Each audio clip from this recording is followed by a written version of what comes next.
Hello, and welcome to Season 7 of Buffy and the Art of Story. If you love Buffy the Vampire Slayer and you love creating stories or just taking them apart to see how they work, you're at the right podcast. This time, I'm looking at Season 7, Episode 20, Touched, where Faith takes over as leader. Spike reaches out to Buffy, and disaster looms.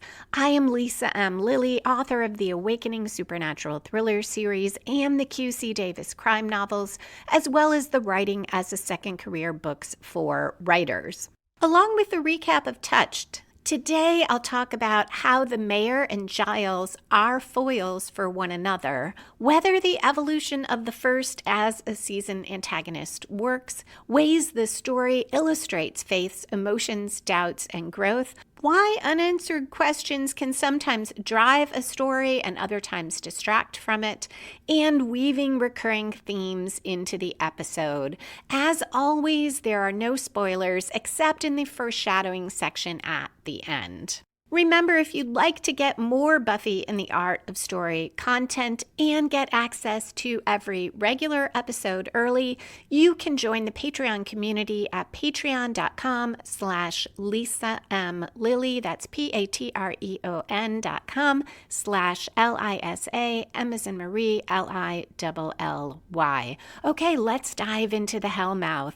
Touched aired the first time on May 6, 2003. It was written by Rebecca Rand Kirshner and directed by David Solomon. It begins with plenty of opening conflict. The potentials argue at the Summers home about how to go forward without Buffy, and specifically how to make decisions and what to do next. As Willow points out, they are arguing about how to argue. Giles, Robin, and Faith try to interject and calm things down. Kennedy wants more say in what happens and how they lose their necks. Robin thinks maybe they should dwell less on death, but Anya says Kennedy is speaking the truth. And in my favorite episode quote, Anya goes on, "We're all on death's door, repeatedly ringing the doorbell like maniacal Girl Scouts trying to make quota." And something I did not mention last week, Anya was so hostile to Buffy, and I didn't even think about some of that must come out of her anger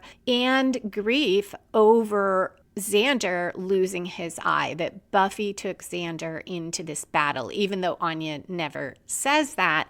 Based on things we have seen her say to Buffy in the past, that has to be part of it. Amanda keeps suggesting the parliamentary procedure. Kennedy thinks maybe those who have been around longer should have more say. Giles reassures Dawn quietly to the side of everything that Buffy will be all right, and Dawn asks them why does she feel so bad. Faith finally tells all the potentials to chill. It's been a long night. They should get some sleep. The potentials agree, but just as one of the potentials, Violet, says that tomorrow things won't seem so, all the lights go out. It turns out it's not just the Summers home, it's the whole street. Faith figures the people from the power company got out of Sunnydale. The scene cuts to more people hurriedly packing their cars to leave town as Buffy walks alone through the streets. She goes into what she thinks is a deserted house. A man with a rifle confronts her, but she easily disarms him. She tells him he really should leave. He responds that she can't just kick him out of his own house, but she asks why not. It's what all the cool kids are doing these days. As he leaves, Buffy goes on about how it's not your house, it's not your town, clearly talking about herself. She opens the refrigerator and says, "Got any tab?" And at 4 minutes, 16 seconds, we go to credits. So my non-story question, how many of you remember tab? I do not think it's available anymore. It was the diet soda that Coca-Cola sold before they created Diet Coke, long before that. And I thought that was a fun reference. Typically by this point in the episode, we would see a story spark or inciting incident that gets the main plot rolling. I'm not sure there's any one particular moment that stands out. If anything, it is that very first scene with everyone arguing about how to argue. Now we are at that monastery from last episode with Andrew and Spike. They are alone in this cavernous room, and Andrew says, "I spy with my little eyes something that begins with a T." And Spike, exasperated, says, "Tapestry." Andrew says, "Hey, good one. How did you?" Spike cuts him off and says, "Tapestry is the only thing in the whole bloody room." When Andrew proposes they play rock, paper, scissors instead, Spike asks what's the matter with him. Does he not get what's happening? And Andrew responds, sure, they're waiting until it's dark so they can ride on Spike's motorcycle back to Sunnydale. Spike worries about what could be happening to Buffy while they're gone.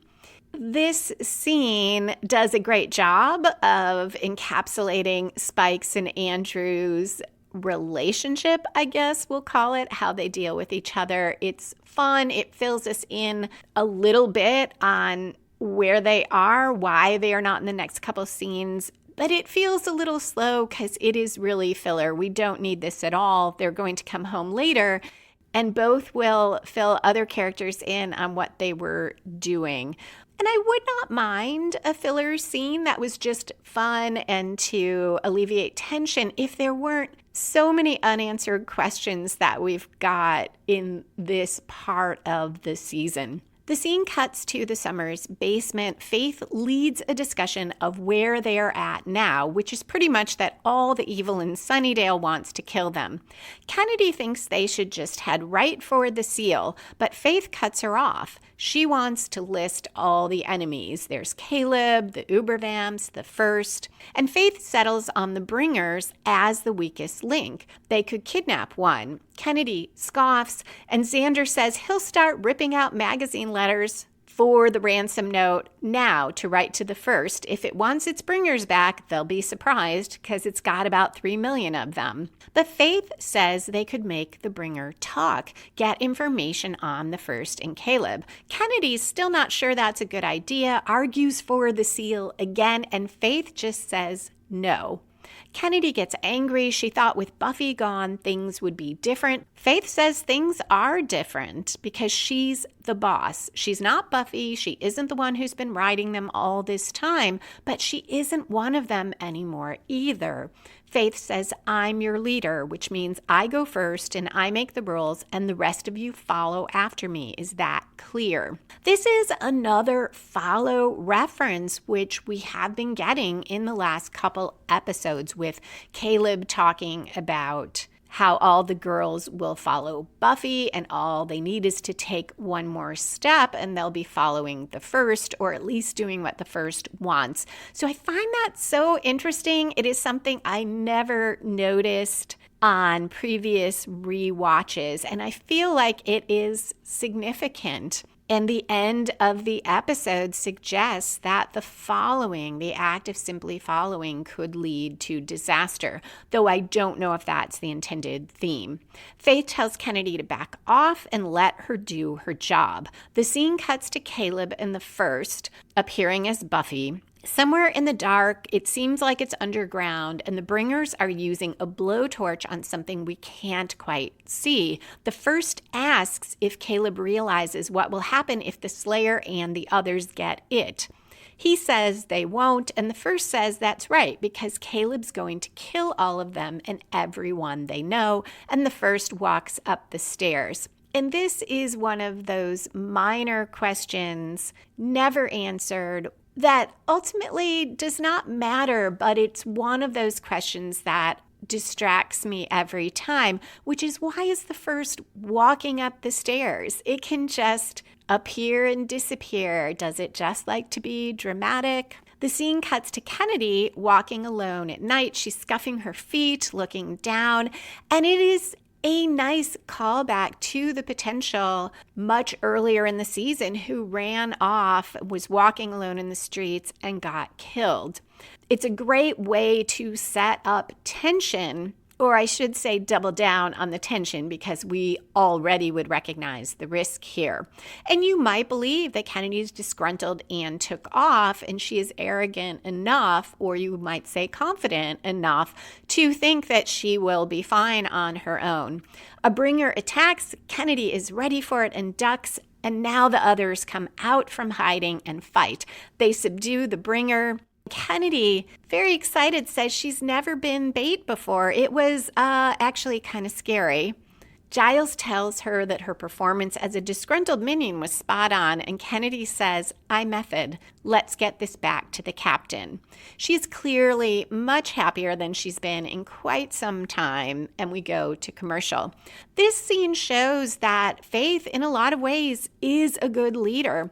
She took charge in the previous scenes, but we didn't see this part. She listened to Kennedy's frustration. She didn't just override her, and she made her a key part of the plan. And this is something where getting to know the potentials really helps. Faith is able to get them more on her side. In addition, Faith doesn't have the same history with Kennedy. Yeah, Kennedy's been pushing back at her, but for like half a day. Buffy has dealt with that from the moment Kennedy walked in and said something like, this is the Slayer.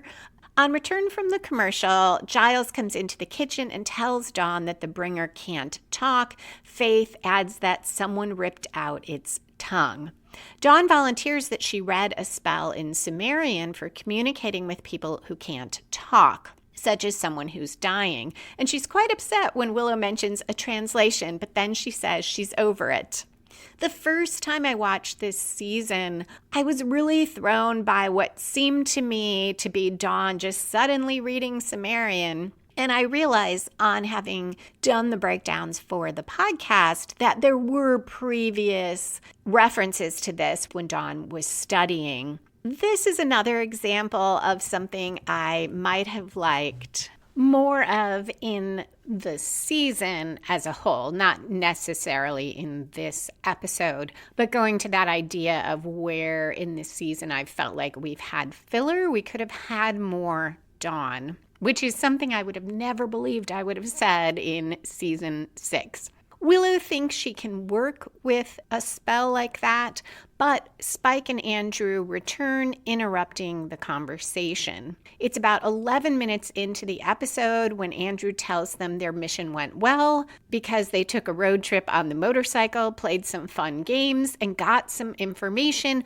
but then he leaves to use the bathroom. Spike comes in after him and asks where Buffy is. Dawn and Willow are both very awkward about it. Finally, Willow steps toward Spike and tells him they talked out some disagreements while he was gone, and Buffy decided it was best if she took some time off, a little breather. First, Spike asks if she's been practicing that speech long, and Willow steps back, sheepish, and Spike says, Buffy took some time off right in the middle of the apocalypse, and it was her decision. Now Xander claims they all decided, and Spike calls them ungrateful traitors, and he calls out Rupert, saying he used to be the big man, the teacher, and Buffy surpassed him, and he can't handle it. He also points out that Buffy saved all their lives again and again, that she died for them. Faith tells him to take it down a notch. The time for speeches is over, and she advances toward him. She tells him to save his lack of breath. He punches her. She punches back, telling him it's cute how Buffy's got him whipped. The fight moves into the dining room. Spike accuses her of getting what she wanted at last and demands to know where Buffy is. Faith says she doesn't know. They exchange a couple more punches, but Spike seems satisfied that Faith does not know where Buffy is. He stands up, he raises his hands in a sort of I'm done gesture and walks out. Once on the street, he inhales, presumably to get Buffy's scent, and heads off to look for her. Kind of funny that Faith just talked about his lack of breath, and then he goes out and breathes in through his nose to scent. I've always wondered, how could vampires do that if they don't breathe? That is not one of the questions that bothers me. I feel like that's one of the things in the show that we just kind of have to go with it. Whether vampires can breathe or not is or isn't an issue, depending on what the show needs. So somewhere around here, we normally see the first major plot turn that comes from outside the protagonist, spins the story in a new direction, and raises the stakes. In this episode, the protagonist is Faith, and possibly Faith in the whole group, but really Faith as she steps into this leadership role. Buffy also has a very strong subplot, but that does not take up that much of this story, which I always forget before I rewatch it because her parts are so strong. But Faith's are as well, and Faith goes on a real journey here. As far as the first major plot turn, as with some of the other episodes at this point in the season, there are definitely major shifts in the narrative, but they don't necessarily match the plot turns that we would see in more complete single episode stories. So there certainly is a shift here because now they're going to do this spell and learn something. You could also see the first major shift being capturing that bringer because that propels the story. However, neither one of these is really from outside of Faith unless you consider the option of the spell that Dawn raises as being the actual turn. Down in the basement, a few of them gather. Willow says the spell. I think it's Latin. I'm not sure. Andrew keeps interrupting and nothing seems to be working. But then Andrew says, I am a drone in the mind that is evil. And they all think that he's just rambling again. But as he goes on, they gradually realize it is the bringer talking through Andrew. And I think Tom Lenk does a great job at this. It's a very sort of serious voice, a little bit trance-like, but menacing because of the lack of emotion when it is saying these things.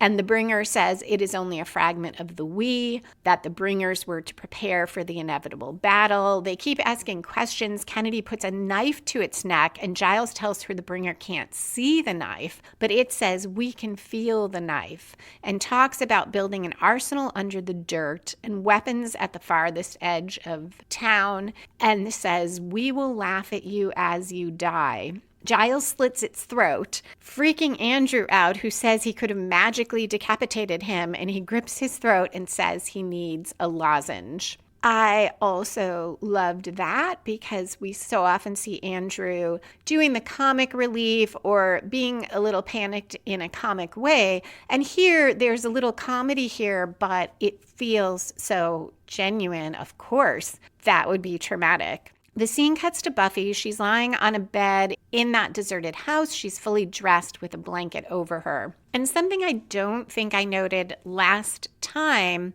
that author Tiffany Nieheiser pointed out when she was a guest and we talked about grief in the Buffyverse is that in a way it was easy for Buffy to leave in the sense that that is what Buffy does when she is in the depths of grief. We saw it at the beginning of season 2 and when she was bad, she distanced from everybody. And the end of season 2 when she had to kill Angel, she left town. So no, Buffy did not want to essentially be kicked out of her own house, but going off alone fits her MO. So thank you again, Tiffany, for your observations about Buffy and about grief, which added so much to my understanding, especially of this part of this season. And quick plug, if you have not read Tiffany's book, Not Dead Enough, so good. That's Tiffany Nieheiser, Not Dead Enough. Spike knocks on the door and walks in, and he says he was able to walk right into the house too, no invitation needed. It shows what's happening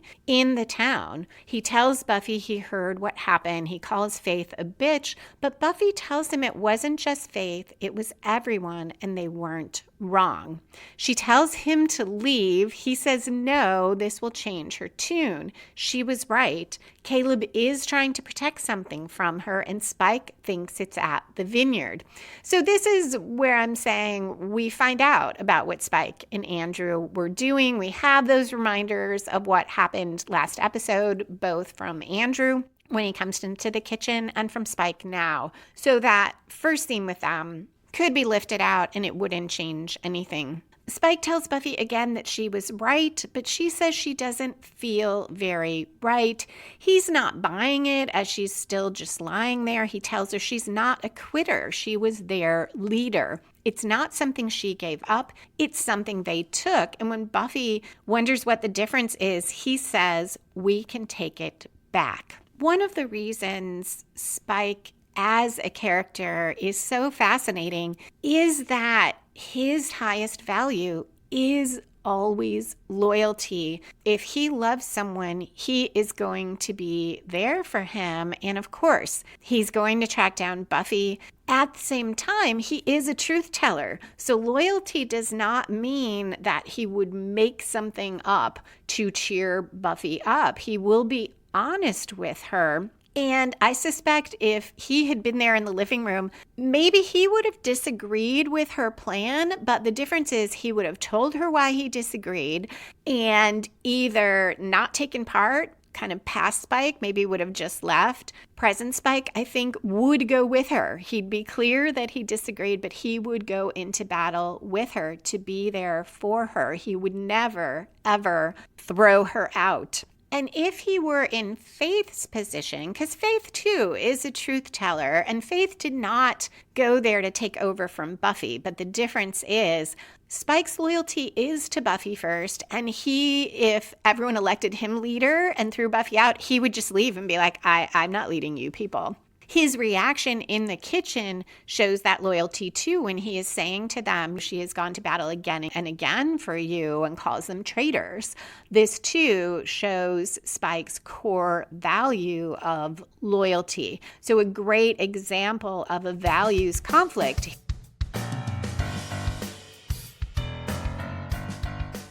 Are you a writer or a storyteller who loves dissecting stories that grab you by the heart and never let go? Do you find yourself endlessly fascinated by how Buffy the Vampire Slayer crafts its unforgettable characters and jaw-dropping plot twists? Buffy and the Art of Story, Season 3, Part 2, How to Write Characters the Audience Loves or Loves to Hate, and Plots They Can't Put Down, is your ultimate guide to unlocking the secrets of storytelling excellence through the lens of Season 3, Part 2 of Buffy. It is available now on Kindle, Kobo, Apple, Nook, paperback, and on multiple other retailers. The book will take you on a deep dive into the second half of Buffy's third season, breaking down how the writers masterfully craft characters that feel alive and real, and others who are just as deliciously despicable.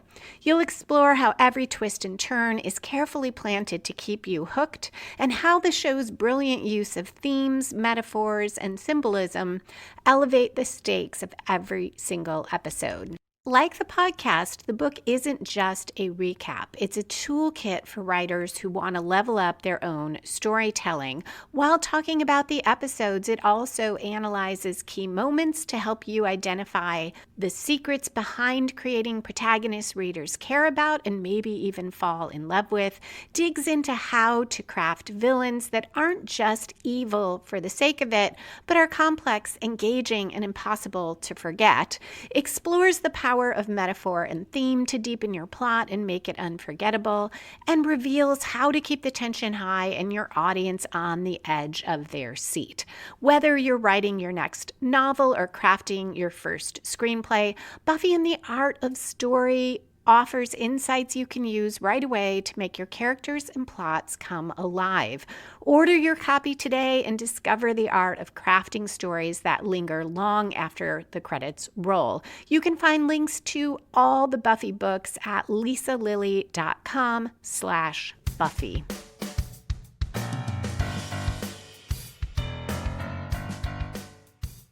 The others have varying core values. Faith's is to do the right thing, as she said last episode, whatever that is, however that's done. And for her, that overrides, even if she had great loyalty to Buffy, would override that. Probably true for Giles as well. I am not sure if I agree with Spike that the problem here is that Buffy has surpassed Giles. Maybe that's in there. I would have liked to have seen that explored more if that was it.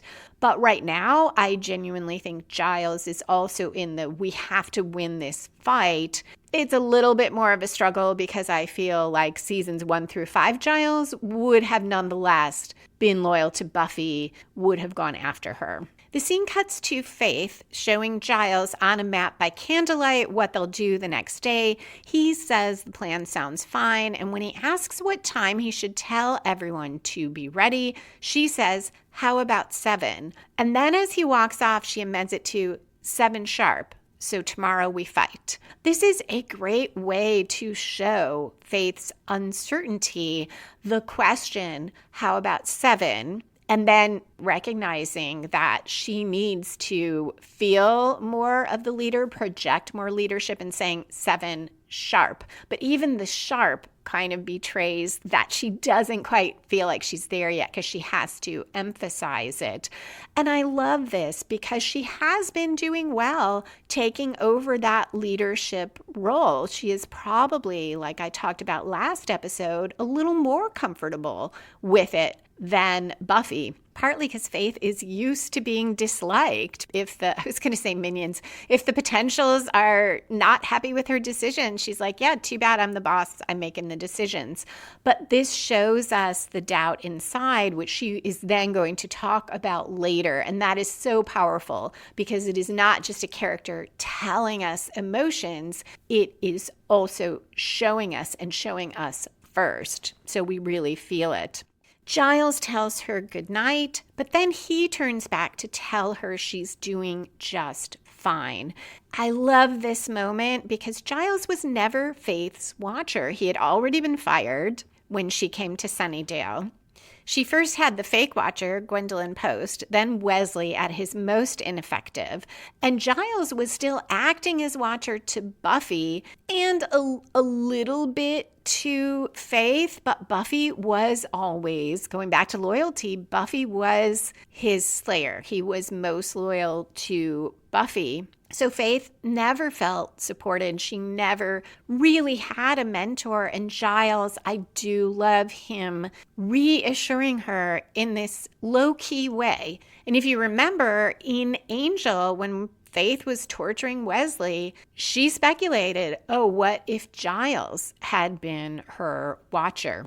Now we get the mayor, who has always been a foil for Giles. So characters who are foils for one another, they're similar in certain ways. Here they both are male, older mentor role models, but they have some opposite characteristics that highlight those of the other. Right after Giles has encouraged Faith, the first appears as the mayor and tells her she's doing better than fine. She's doing a bang-up job. He laughs when she tells him to get out, and he tells her it's the end of humanity, not the end of courtesy.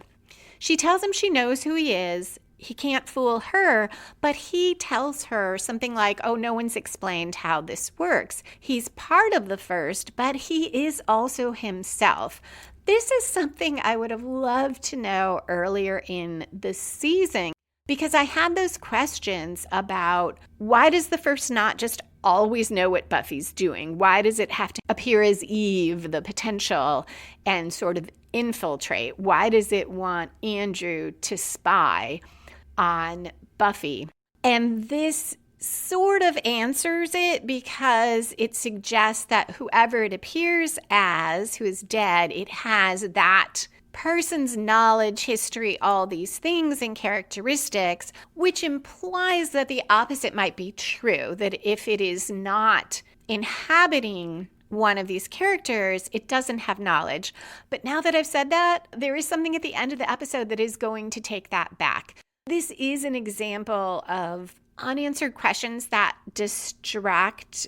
We are in the 20th episode and our big bad of the season is still being defined and has many aspects that are undefined. The mayor as the first, or the first as the mayor, says he can prove it. Ask him something only he would know, like where he kept the moon pies in his office or his favorite Little Woman character. And then he laughs and says it was Meg. Most people think Beth, but Meg was such a proper young lady. Faith tells him to cut it out or go ahead. Hell, she can listen to him yap all night. The mayor chides her for her language. She's a leader now. If the girls hear her, I think he says doing the HE double hockey sticks, what will happen? And then he tells her she's doing a great job, much better than Buffy. She was smart to kick her out. And Faith says, that's not what we... And she stops herself, clearly feeling that, well, yeah, they did kick Buffy out. And he tells her no matter what she does, Buffy will always see her as a killer. And if Faith gives her any excuse, she'll finish what she started when she stuck that knife in Faith's gut. And we cut to a commercial. On return, Spike asks if Buffy means no, as in eventually. So she must have said no to taking back her leadership role. Buffy points out that he really has problems with that word. And I appreciate that line because it is somewhat troubling that Buffy is saying no to a couple things to Spike and he is persisting. And I like calling it out because it highlights the difference between a conversation where you're debating a point and someone is saying no to that point, meaning, no, I disagree with that point. I don't accept that premise. Even if it's one time, I'm done talking or I don't want to talk to you anymore. And no, as in I don't consent to whatever this is, to this physical act, to even at some point to continuing the conversation. At some point, if Buffy just kept saying, I don't want to talk about this, Spike should leave. But they are in this area now where they are having a conversation and Spike wanting to further explain, wanting to further encourage Buffy is not the same as ignoring her wishes. But I think it's really important that that is there because Buffy cannot forget that Spike attacked her, and neither can Spike and neither can the audience. So it has to be acknowledged. Buffy agrees that she can get the leadership role back, but she isn't sure she should. Spike tells her it's chaos over there without her, but when she asks for specifics, he talks about things like food cartons being out and sleeping bags unrolled, and Buffy says, sounds dire. He admits he didn't see that much. He punched Faith a few times and left.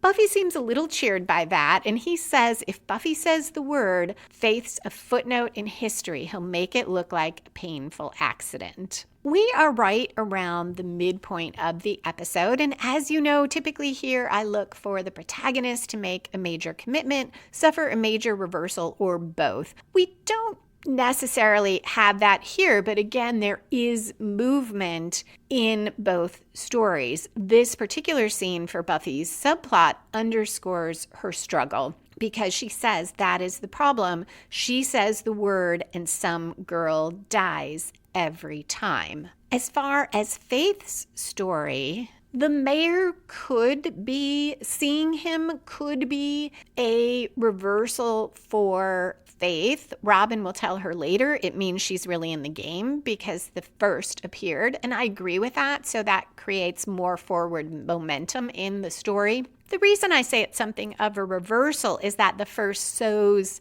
more seeds of doubt, not just about Buffy, but about Faith's own motives. Up to this point, she was very sure this was not something she came here to get. She didn't come to undermine Buffy, but the first suggests that either that is part of what she wanted or that maybe it should be, that she should be very wary of Buffy and that Buffy will never recognize Faith for who she is now. So it's a bit of a reversal. Spike tells Buffy there are always casualties in war, and Buffy says, casualties? It just sounds so casual. These are girls that I got killed. She talks about cutting herself off from all of them. She knew she was going to lose some. But then she stands up and says she's making excuses. She's always cut herself off. Being the Slayer made her different, but it's her fault she stayed that way. People always try to connect, and she just slips away. He should know.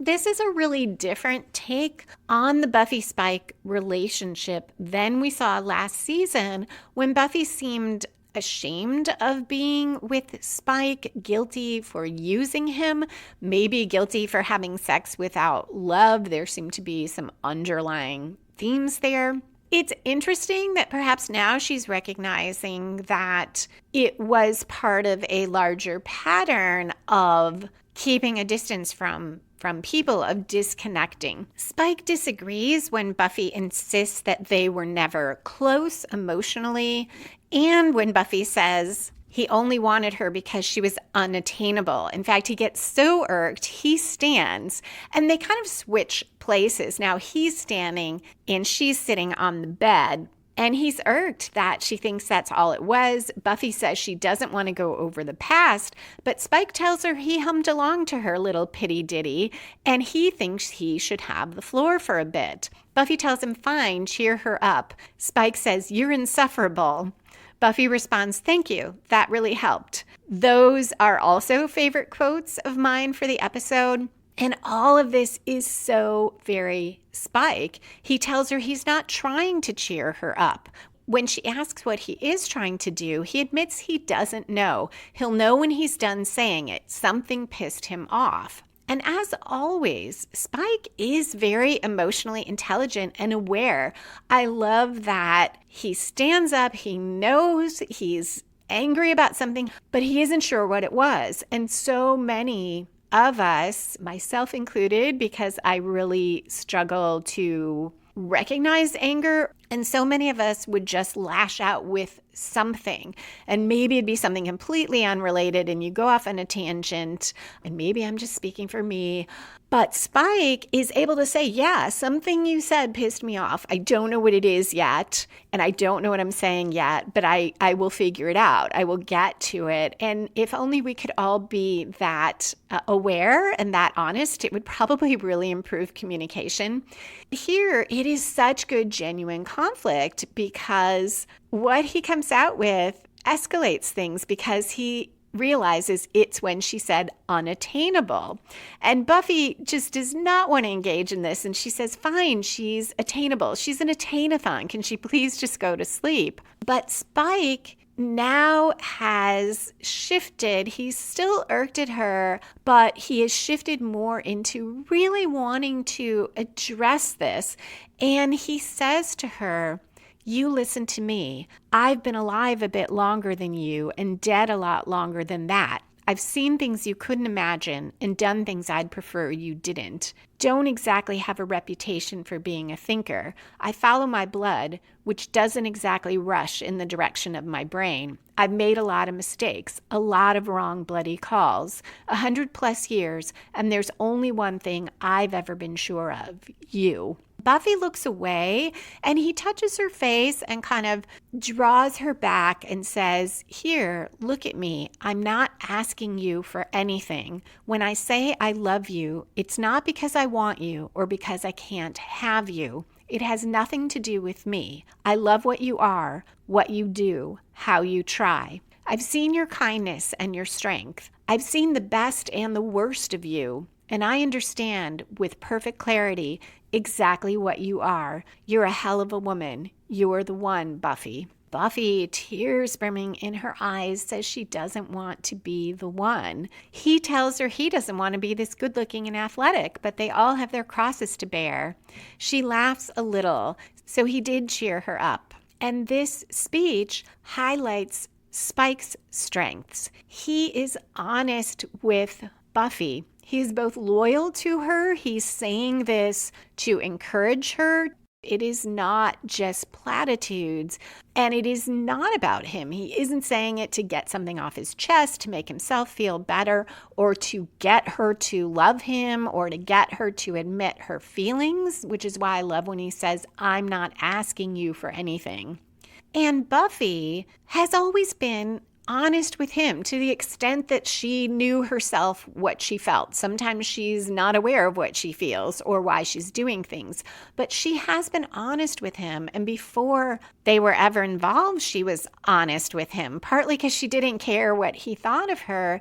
But Buffy was vulnerable with him in a way that she was not with anyone else from, let's say, season 4 on, even season 3 on, perhaps. And though she ultimately distanced herself from him, she never hid who she was. And he really has seen her best and her worst. And to have someone love you for all of that, not just the self you present, not just your best sides, but to love all of her, is very powerful. The other thing is Buffy has never felt she had to pretend to be someone else with him, had to protect him, either from how she really felt or from darker truths. So this is such a strong moment between them. Spike now says he'll leave so she can rest, but she asks him to stay. He's about to set up camp on that diabolical torture device, the comfy chair, a fun Monty Python reference, but she tells him here next to her on the bed and asks him just to hold her. He sits down with her and does just that. The scene cuts to the mayor telling Faith that deep down she has always wanted acceptance and love from Buffy and, quote, these friends of yours, unquote. But he tells her no one will ever love her the way he loves her. Now he is a foil for Spike because the love Spike expresses is a genuine, affirming love. He is saying he loves Buffy for her strength. He is pointing out all the things that make her one hell of a woman, that make her the one. And he says it's not about him, it's about her. In contrast, the mayor is saying to Faith, no one will love you the way I love you. And he's telling her that everyone else will never see her for who she is. They'll always see her as a killer. He is isolating her or trying to. And this is something that Spike was doing last season in season 6 with Buffy, saying she belonged in the dark with him. She didn't belong with anyone else. So Spike has gone through great growth as well to become someone whose love for Buffy is healthy, regardless if it becomes romantic love again, regardless if it's ever sexual. That love is healthy and life affirming. Now, is that because Spike's grown as a person? Is it because he has a soul? Is it because the way the writers chose to write him in season 6? Maybe none or all of the above, but I love this contrast between a healthy, affirming love and a destructive love, even though in many ways over the years the mayor did give Faith what she needs. Faith tells the mayor to get out, and he tells her he will always be with her in everything she does. Something that foreshadows a bit what the first will say later about being in everyone's hearts. A short personal update because I am so excited to share that I finished the rough first draft of my new supernatural suspense novel. It is about a young woman, a computer programmer with an anxiety disorder who discovers a world of vampire-like creatures threatening her city as she strives to find and save her grandfather, a famous retired weatherman who is being forced to work on a project for them, a project that he may not survive. The working title is Shadow of a Storm, and thanks to my friend Candace for helping me work through that. Possible series name, Storm and Shadows series. I will let you know when I've gotten further on the project, but I am just so excited to have finished that first draft.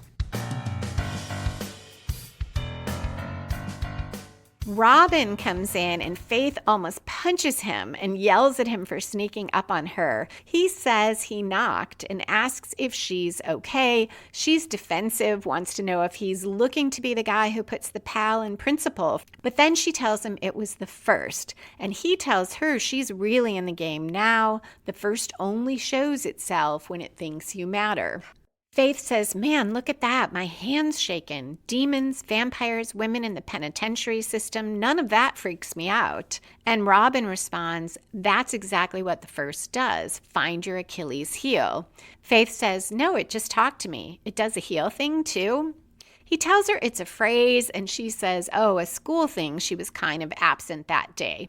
This always kind of bugged me because at least at the time Buffy aired, an Achilles heel was kind of a common term. I do not think I learned it in school. I feel like I knew that phrase, and then at some point in school, I learned about the Achilles myth and was like, oh, that's where that comes from. But it does show us something that Faith will say in a moment. For now, she tells Robin the first appeared as her old boss, and Robin jokes, just a boss? What, he wouldn't give you a raise? And she laughs but says he was like a dad to her, and that makes more sense to Robin, who confides that his mother appeared to him and was her down to her perfume. Something I would have also liked to know sooner, because that makes the first, to me, more ominous. It's not just this specter appearing who looks like your loved one. There is more sensory experience with it. Faith and Robin both agree that they knew it was a trick, but they still reacted. Robin confides that he wanted his mom to hold him.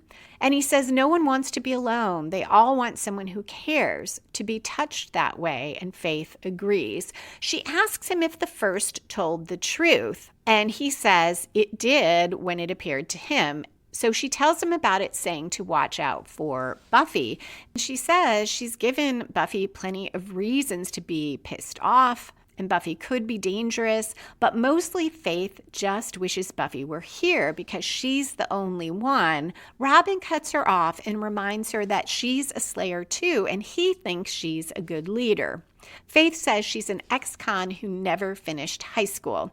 So we have that Achilles heel comment bringing out that aspect of Faith's backstory, and now we see that this is a doubt she has about herself. Robin counters that he's a principal of a school where nobody finished, and he is completely out of his league. Faith hears otherwise. He's about to leave, but she tells him to forget about tomorrow and reaches for him. She says it's been a while and asks if she's out of line. He tells her she's the leader. They kiss and move on to the bed. About 30 minutes into the episode, Willow walks into the bedroom with a map. Only Kennedy is there. She got all the girls to clear out so they could have some time together. Their foreplay was threatening to turn into 12 play. But as they start kissing on the bed, Willow hesitates, and Kennedy says, something not right? I do like Kennedy most of the time in this episode, and this is one moment I really like her because she is kind. It is a really nice way to ask that. Is something not right? A genuine inquiry. Willow tells her she's scared of losing control. Yes, it'll feel good, but she might turn into Dark Willow. And she tells Kennedy it's not stupid. When they first kissed, Willow turned into Warren. Kennedy agrees it's not stupid, but it won't happen. She says Willow is safe with her. She can float around. And they agree Willow will be like a kite and Kennedy will be her kite string. As they kiss, the scene cuts to Anya and Xander. They are eating ice cream in the kitchen, complaining about the a cappella choir of moaning. Anya thinks that if she and Xander are done having sex, the others should be done as well. Then there is a montage, Buffy and Spike still dressed, holding each other on that bed and looking at each other. Robin and Faith making love, Willow and Kennedy, and then Anya and Xander on the kitchen floor. During that part, a voiceover starts. It is the first as Buffy saying she envies them, and Caleb is surprised. They're barely more than animals, grasping at each other's flesh. It's nauseating. But the first is everywhere in the hearts of little children, in the souls of the rich, the fire that makes people kill and hate, the fire that will cure the world of weakness. Quote, they're just sinners. You are sin. End quote. The first says she does enjoy his sermons, and Caleb says the first is in him, and the first comments that he is the only man strong enough to be her vessel. but the first wants to wrap its hands around some innocent neck and feel it crack. And Caleb says, Amen. Now I maybe have to take back what I said before. I assumed that when the first was saying, I envy them, that the first was seeing all of this happening, all this sex and lovemaking and holding. And certainly Caleb's comment suggests it when he says, they're like animals grasping at each other. But it could be that they are just having a conversation that happens to dovetail with what's going on. So maybe the first cannot see anything. More examples of questions. Also, why is Caleb the only man strong enough to be her vessel? Presumably he was just human before he encountered the first, a really evil human, but human. This is one of those questions that nags at me unconsciously whenever I watch. I obviously think it through for the podcast, but when I first watched, I feel like all these things were kind of nagging at me as these last episodes played out. The scene cuts to Buffy lying on the bed with Spike. She's awake. He is asleep. We are around 3/4 through the episode, so where we normally see that last major plot turn that should take everything in another new direction. And there is a shift in the narrative because now it is morning and everyone is ready to move forward. There was also a shift to the connecting the night before and another shift to the morning where everyone will go on the attack, Faith and the Potentials and Buffy. The scene cuts to Andrew telling everyone at the Summers house, including all the Potentials, that the stone tablets all said the same thing. I believe this is the first reference to more than one tablet. We just saw a stone with an inscription in the wall, so I'm not sure if something got cut in editing. He goes on that the First and Caleb are protecting something and they don't want the Slayers to get it. One other question with the Potentials is, where did they all go last night? Because it wasn't just Faith and Robin alone in the bedroom and Willow and Kennedy alone in the other bedroom. It was Anya and Xander alone in the kitchen. Were the Potentials all crammed into the living room and the basement? I guess they could be, but it is the convenience of the Potentials being around or not as we need them. Certainly there have been other episodes where that has been the case, and the writers have commented on it. Here, it's in service of the plot. Other times it's because they just don't have the budget to have all the Potentials there. Andrew now says they think what Caleb has is a weapon, and if we are looking for a weapon, Faith interrupts that he's not coming with, and he amends to say if one were looking for a weapon, what better place than an arsenal? I was a little bit thrown by this whole conversation because Faith was showing Giles plans last night. So it seems like they would have already had this plan or this conversation, but I guess this is just filling the Potentials in.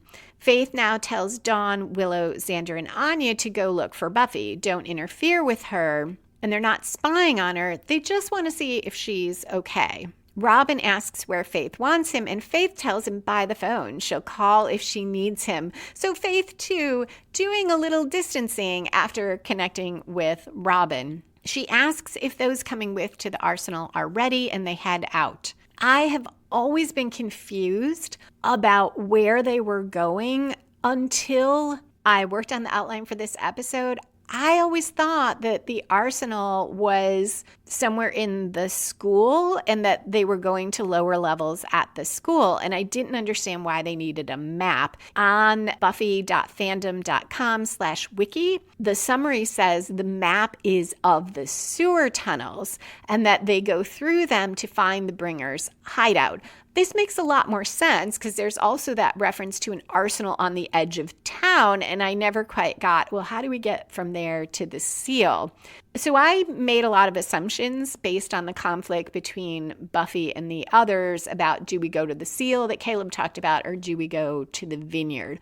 This is another example of one of those open questions that was distracting for me, because I remember on first watch being confused as these scenes play out where everyone was. And I do not know if that was intentional, but I found it a frustrating experience as a viewer. Spike wakes up to a handwritten note from Buffy. We cut quickly to Caleb, who says it shouldn't be long now. Quote, prophecies say one thing, brute strength says another, unquote. And this is another thing I never quite connected up in my head until after many watches, that we're talking about the scythe that Buffy finds at the end.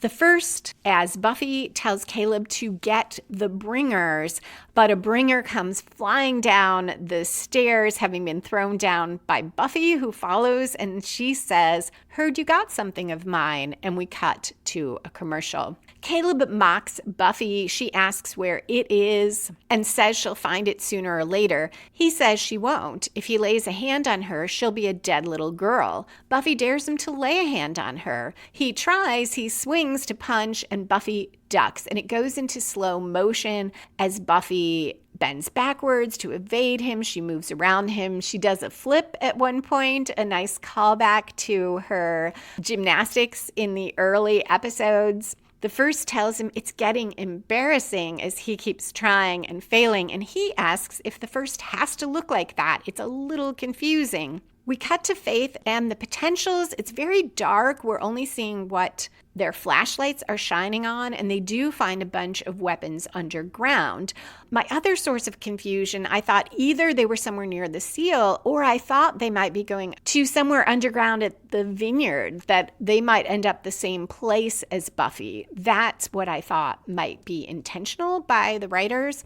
Violet, the potential, says she doesn't get it. Why did they abandon all of this stuff? Faith says because they didn't, as a bringer jumps into the frame and everyone starts fighting. We cut back to Buffy and Caleb. Caleb keeps trying to hit her, and she keeps ducking, leaping, running over wine barrels to get away. And this is what we saw in that first fight. When Buffy did recover and started to fight with Caleb again, she had figured out that she needed to duck him and that she was more nimble, but they had to leave because there was so much carnage. So now Buffy is able to use what she learned in that first fight.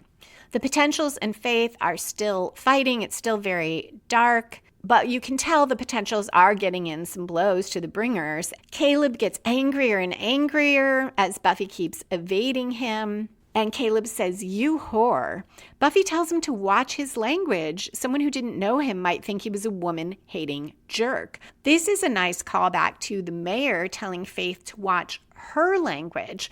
And this again highlights these contrasts, because the mayor was telling Faith to be courteous, to not say hell, ostensibly because what will those girls learn from it? But really what he's saying is be more deferential to him, be more respectful to him.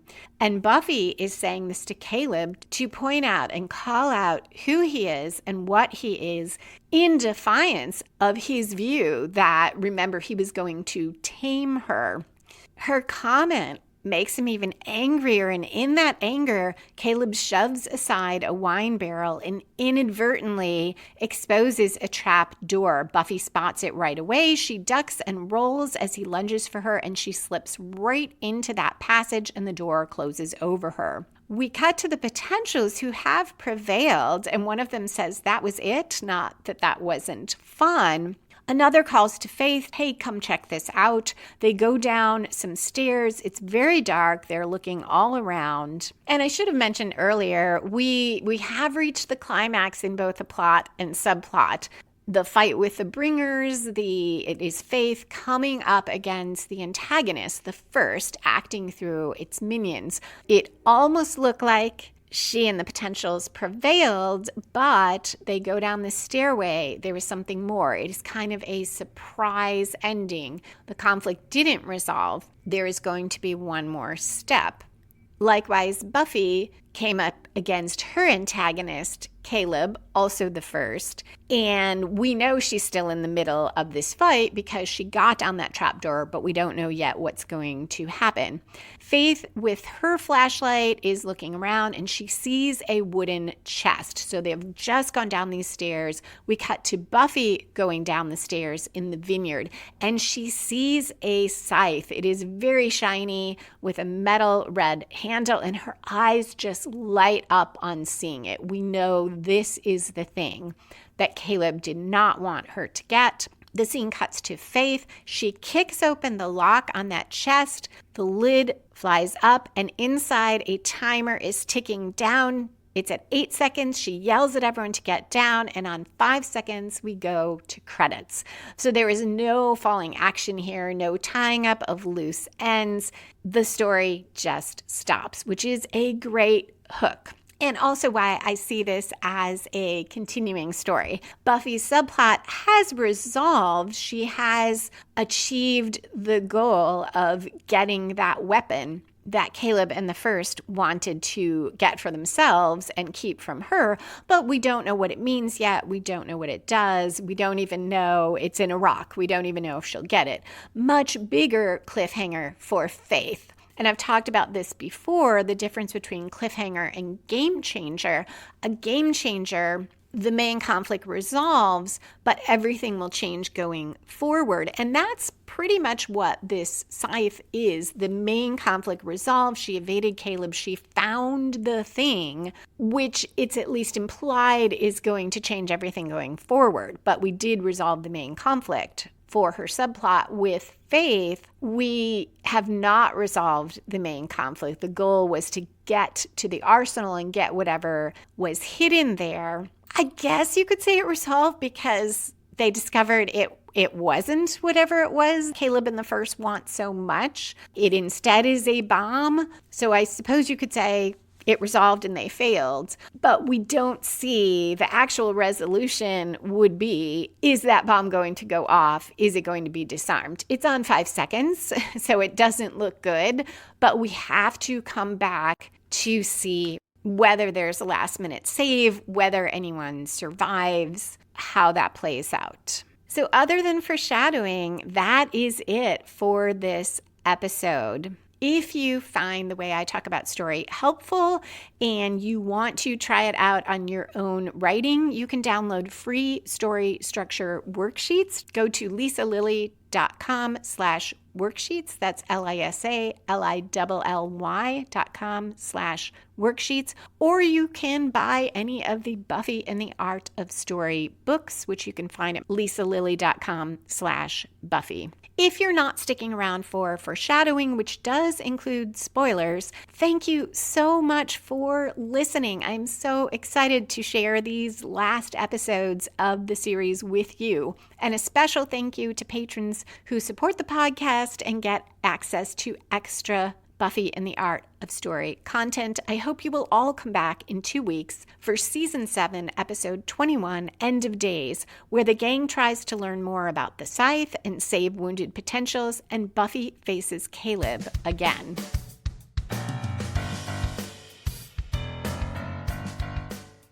And we are back for foreshadowing, which does include spoilers. Lots of themes of the only one and aloneness. Faith says Buffy is the only one. Buffy refers to being the one. We know that that inscription said that it is for her alone to wield, presumably meaning that scythe we see at the end of the episode. In the next episode, Buffy and Faith will talk about being two slayers. Buffy will tell the others the scythe feels powerful to her, feels like hers. Faith likewise says it feels like it belongs to her, and then she lets go and says, must mean it's yours. So this setup, this conflict of there's only supposed to be one slayer, all is foreshadowing and setting up that Buffy's solution, her decision, is to offer to share that power with all the potentials.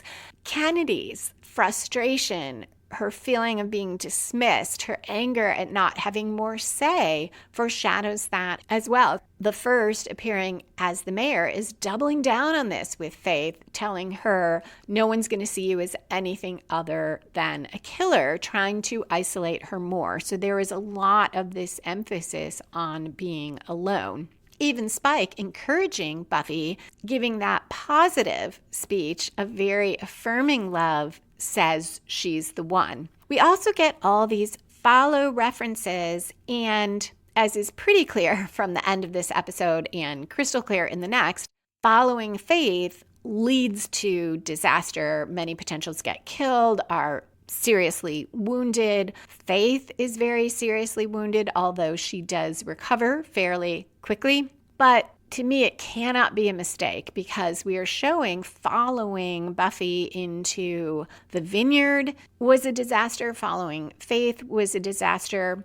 But when Buffy's able to share power, I guess it's her and Faith's power, they ultimately prevail, and Spike works with them. So when they are all able to work together and be powerful together, they prevail. And those are interesting themes, partly because there is some element of leadership, of having a leader that does require someone taking charge. It does sometimes mean, as Buffy says, and as Faith says, someone has to make those decisions.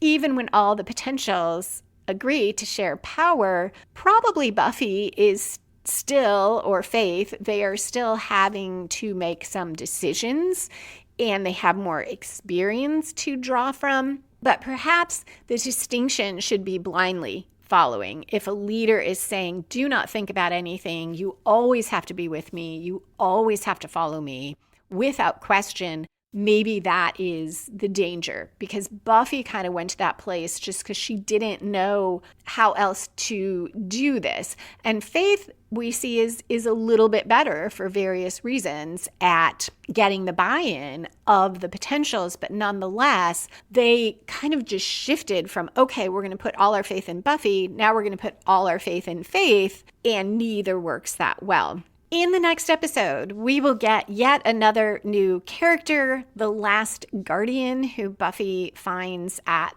another temple. From what I remember, that character mostly raises more questions than she answers. While she's not there long enough and doesn't do enough to be as frustrating in some ways as Caleb, there is that aspect of we're introducing new elements so late. Normally, at that point in any story, you are wrapping things up. If you're bringing in new things, it should only be to explain things, and it should really fit with what we've seen before. And I do not think the new character does that. Which brings me to a comment from friend of the pod, Roberta Lipp. This makes a comparison to Mad Men, Roberta's co-host of the podcast They Coined It. But it's not too spoilery. This won't ruin anything if you haven't seen it yet. Roberta made the point that this bringing in of Caleb as this new character so late in the series reminded her a little bit of a new character, Diana, who's introduced in the second half of the last season of Mad Men. Another possible love interest for Don Draper, who, if you know anything about the series, has many of them. And a lot of fans, including me, just found that storyline frustrating because we didn't want to spend time with yet another new character. We all knew the series was winding up. We wanted to spend more time with the characters we knew and loved and see how things played out with them. It was really hard to get invested in Diana. Roberta, thank you. I loved that comparison, and it again shows how tricky it is to bring in a new character at the end, even if you are trying to do something really interesting with that character. Similarly, that idea of the first being able to merge with Caleb and saying, well, you're the only one strong enough for me to merge with, that too raises so many questions, because we'll see the first gives Caleb a lot more strength when it merges with Caleb. But it just seems weird. He's presumably a human. Can it not merge with a demon? Are they not strong enough? Are vampires not strong enough? The truth is, I don't really care about the answers to any of those questions, but it's another thing where we are introducing new things about the first at this late stage, which might have been interesting to know before. And it does raise the question of, well, then why didn't the first do this sooner and bring Caleb in earlier? So we have more and more new things that don't necessarily answer any questions, but instead raise more. To sum it up with the first, Caleb, the guardian that's going to appear in the next episode, all of it, rather than resolving things, has the feel to me like making it up as we go along. Unlike, for instance, the shift to Dark Willow as the villain in season 6, there were so many seeds of that early in season 6, and in previous seasons, Willow went on this very gradual arc that we saw bending that way, so that when she snapped, we bought it. It felt organic, where Caleb showing up and then this guardian next week just feels like, okay, we'll just throw this in here. Now, we'll see if I think that in the next 2 episodes. And having said all that, I still am excited to get to both of those. As with this episode, there is so much that is good in them. And the next one has one of my favorite ever moments in all of season 7. So that is it for foreshadowing and for this episode. Thank you again for listening. Come back in 2 weeks for Season 7, Episode 21, End of Days, where the gang tries to learn about the scythe and Buffy faces Caleb one last time. For more Buffy and the Art of Story content, early releases of regular podcast episodes, and access to my course, How to Plot Your Novel from Idea to First Draft, join the Patreon community at patreon.com/Lisa M. Lilly. That's patreon.com/LISA, M as in Marie, LILLY. Music for this episode was written and performed by Robert Newcastle. Buffy and the Art of Story is a production of Spiny Woman, LLC. Copyright 2025. All rights reserved.